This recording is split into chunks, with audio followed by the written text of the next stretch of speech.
ദൈവനാമത്തിന് മഹത്വം ഉണ്ടാകട്ടെ. അനുഗ്രഹീതമായ നല്ല സമയത്തിനായി ദൈവത്തിന് സ്തോത്രം കരയറ്റുന്നു. എല്ലാവരും സുഖമായിരിക്കുന്നു എന്ന് വിശ്വസിക്കുന്നു. ദൈവം നമ്മേവരെയും സമൃദ്ധമായിട്ട് അനുഗ്രഹിക്കട്ടെ. ഇന്ന് നമ്മൾ ധ്യാനിക്കുന്ന തിരുവചന വേദഭാഗം മത്തായി എഴുതിയ സുവിശേഷം 21 അധ്യായം 2-3 വചനങ്ങൾ. മത്തായി എഴുതിയ സുവിശേഷം 21 അധ്യായം 2-3 വചനങ്ങൾ. നിങ്ങൾക്ക് എതിരെയുള്ള ഗ്രാമത്തിൽ ചെല്ലുവിൻ. അവിടെ കെട്ടിയിരിക്കുന്ന ഒരു പെൺ കഴുതയെയും അതിൻ്റെ കുട്ടിയെയും നിങ്ങൾ ഉടനെ കാണും. അവയെ അഴിച്ചു കൊണ്ടുവരുവിൻ. ആരാനും വല്ലതും പറഞ്ഞാൽ കർത്താവിന് ഇവയെ കൊണ്ട് ആവശ്യമുണ്ട് എന്ന് പറയുവിൻ. തൽക്ഷണം അവൻ അവയെ അയക്കും എന്ന് പറഞ്ഞു. നമുക്ക് ഈ ഭാഗം സുപരിചിതമാണ്. കർത്താവായ യേശു ക്രിസ്തു മഹത്വ പ്രവേശനത്തിന് മുന്നോടിയായി ജെറുസലേം ദേവാലയത്തിലേക്ക് പ്രവേശിക്കുന്നതിന് വേണ്ടി ആ യാത്രയിൽ കർത്താവ് ശിഷ്യന്മാരോട് പറയുന്നു, നിങ്ങൾക്കെതിരെയുള്ള ഗ്രാമത്തിൽ ചെല്ലുവിൻ. അവിടുന്ന് ഒരു കഴുതയെ അഴിച്ചു കൊണ്ടുവരും, പെൺ കഴുതയെ അഴിച്ചു കൊണ്ടുവരിക. അതിനോടൊപ്പം എൻ്റെ ഒരു കുട്ടിയുണ്ട്. അപ്പോൾ ആരെങ്കിലും നിങ്ങളടുത്ത് എന്തിനാണ് നിങ്ങൾ അഴിക്കുന്നത് എന്ന് ചോദിച്ചാൽ നിങ്ങൾ പറയണം, കർത്താവിന് ഇവയെ കൊണ്ട് ആവശ്യമുണ്ടെന്ന് പറയണം. അപ്പോൾ ഉടൻ തന്നെ തൽക്ഷണം അവർ അവയെ വിട്ടയക്കും എന്ന് കർത്താവ് അവരോട് പറഞ്ഞയക്കുന്നു. ഇത് ഒരു ബന്ധനത്തിൽ നിന്നൊക്കെ ആയിരിക്കുന്ന വ്യക്തികൾക്ക് വിമോചനത്തിന് വേണ്ടി ഉപയോഗിക്കുന്ന ഒരു വചനമായിട്ട് നമുക്ക് ഉപയോഗിക്കാൻ പറ്റുന്നതാണ്.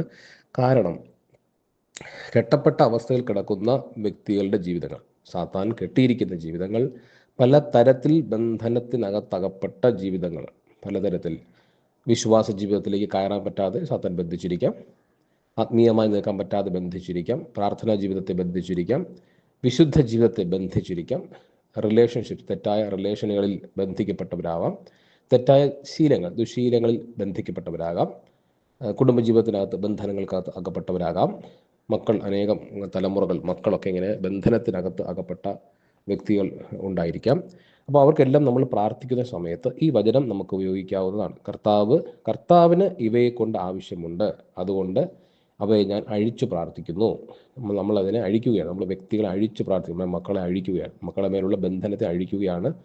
നമ്മുടെ കുടുംബത്തിൻ്റെ മേലെ ഏത് വിഷയത്തിൽ, സാമ്പത്തികമാവട്ടെ ആരോഗ്യമാവട്ടെ ഏത് മേഖലയിലുള്ളതും നമ്മൾ അഴിക്കുന്നു. അപ്പോൾ നമ്മൾ മനസ്സിലാക്കേണ്ട കാര്യം, നമ്മൾ അതിനെ അഴിച്ചു പ്രാർത്ഥിക്കണം. ആ ബന്ധനം അഴിച്ചു പ്രാർത്ഥിക്കുകയാണ്. കർത്താവെ അതിനെ അഴിച്ചു തരണമേ എന്ന് പറയുമ്പോൾ നമ്മൾ പ്രഖ്യാപിക്കുന്ന ഒരു കാര്യം, ഇവനെ അല്ലെങ്കിൽ ഇവയെ കർത്താവിന് ആവശ്യമുണ്ട്, അതുകൊണ്ട് ഞാൻ അഴിക്കുന്നു എന്നുള്ളതാണ്. അപ്പോൾ നമ്മൾ അഴിക്കുന്ന സമയത്ത് നമ്മൾ അതിനെ മോചിപ്പിക്കാൻ ആഗ്രഹിക്കുമ്പോൾ എന്തിനു വേണ്ടി എന്നുള്ളത് വളരെ സ്പഷ്ടമായില്ല എങ്കിൽ സാത്താൻ അത് വിട്ട് മാറില്ല.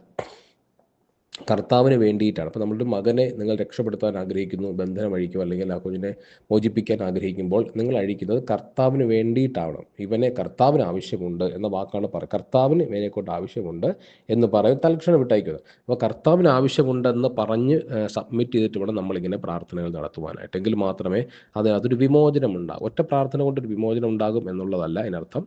നിരന്തരമായി ദൈവസന്നിധിയിൽ ആവശ്യപ്പെടേണ്ടത്, നമ്മൾ ഫൈറ്റ് ചെയ്ത് പ്രാർത്ഥിക്കേണ്ടത് ഇങ്ങനെയാണ്: കർത്താവിന് ഇവനെ കൊണ്ട് ആവശ്യമുണ്ട്, കർത്താവിന് ഇവളെ കൊണ്ട് ആവശ്യം. അപ്പോൾ കർത്താവിന് സമർപ്പിക്കണം. ഒരു മകനോ മകളോ ഒക്കെ ആണെങ്കിൽ കർത്താവിൻ്റെ ഹിതത്തിനൊത്തവണ്ണം നിങ്ങൾ അവളെ സമർപ്പിച്ചിരിക്കണം. അല്ലാതെ നമ്മുടെ ഇഷ്ടത്തിന് നടത്താൻ വേണ്ടിയിട്ടൊരു വിമോചനം ആഗ്രഹിച്ചാൽ നമ്മുടെ ഉള്ളത്തെ കർത്താവിന് അറിയാൻ പറ്റും.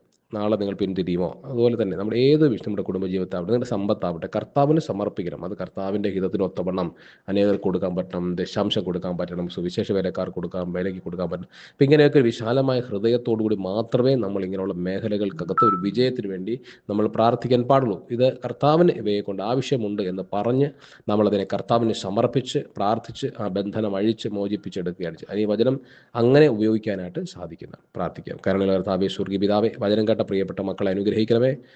ബന്ധനത്തിനകത്ത് അകപ്പെട്ടു പോയ കിടക്കുന്ന വ്യക്തികളെ വിമോചിപ്പിച്ച് കർത്താവിന് വേണ്ടി സ്വീകരിപ്പാൻ സഹായിക്കണമേ. ക്രിസ്തു മൂലം ചോദിക്കുമ്പോൾ പ്രാർത്ഥന കേൾക്കണം സ്വർഗീയ നല്ല പിതാവേ. ആമേൻ. പ്രാർത്ഥനയോടെ സുബിൻ പൊളച്ചൻ.